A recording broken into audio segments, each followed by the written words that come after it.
this is a critically important hearing. I'm so glad you're calling this. I just heard from Dr. Cassidy, a physician as well as a member of the committee. I'm a physician as well as a member of the committee, both concerned, as we all are, about the health and safety of our nation. Truly alarmed by the fentanyl crisis facing our nation. Clearly nothing like that existed when I was practicing medicine. It's everywhere. No community is spared.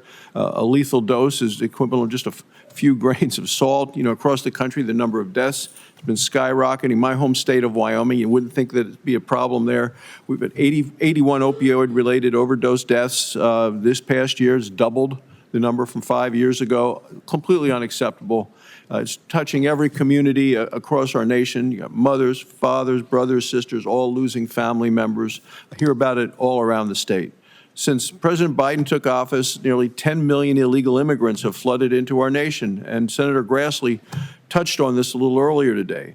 77,000 pounds of fentanyl confiscated at the border over that time. You don't know how much got through, but you can imagine just based on the statistics and the deaths, the number is high. Whether it's from China or Mexico, the transnational criminal networks that are producing, transporting, and marketing these drugs are poisoning our country. Our Border Patrol agents are supposed to be our first line of defense in apprehending the drug smugglers. They can't get their job done to the level that it needs to be done. They're being forced, I believe, by this administration to deal with unaccompanied minors, asylum seekers who are surging across the border, which is making an increased opportunity for the criminal cartels to get more drugs across. So, Mr. Avenzi, I've read your story, hear what you have to say. I really appreciate your ability to be here to speak on the substance use disorder care, because that's what we're looking for. Care is needed now more than ever. Today, you've spoken about the challenges that folks in recovery face when they don't receive a full continuum of services. There's not like one silver bullet on this. You need the whole thing. Your experience as someone in recovery, someone providing collaborative care, says you need a network. You need mental health counseling, substance use counseling, peer support, case management, medication-assisted treatment, all of those things. So given the frontier nature of my home state of Wyoming, people are spread out. You don't have all of those services available everywhere. There are only 2 towns with a population that can support this level that you've described as the specialty care, even less availability for youth-focused programs like yours. Are there existing programs, either state or federal, that you're aware of that can help in rural communities where you don't have that full continuum, even though we know that's the best treatment? Yeah, thank you so much.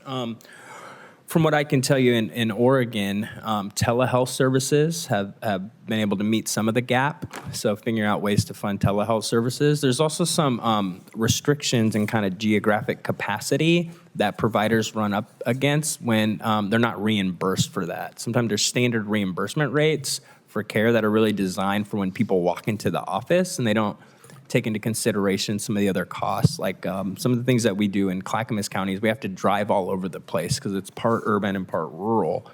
And so we have to either fundraise money or get additional grant costs and stuff like that to cover our mileage for people to drive out and meet people where they're at. So that's a couple things I could think of.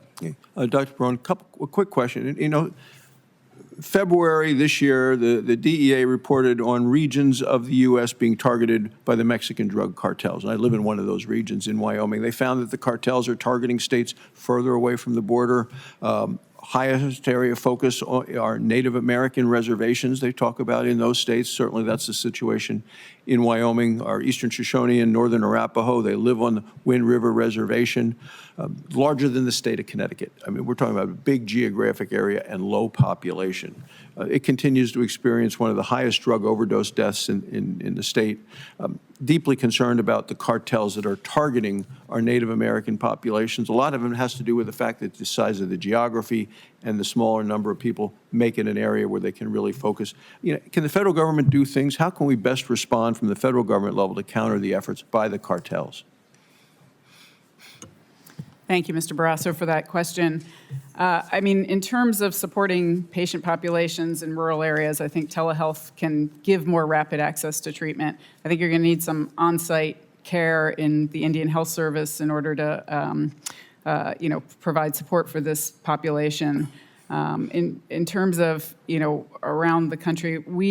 Other groups have targeted vulnerable populations, like the drug companies that precipitated a lot of this, have also targeted populations in Appalachia and other places that started the demand for opioids. So we have a lot of work to do to unwind a lot of these things, but I think resources and reimbursement for services on site would be really important, and perhaps expanding the Native American Health Services with a focus on integrated care models there would be helpful. Yeah, it seems to me, this is my last statement, Mr. Chairman, that until we secure the border and protect Americans, we're not going to be able to get to the bottom root of the fentanyl problem. Time of my colleague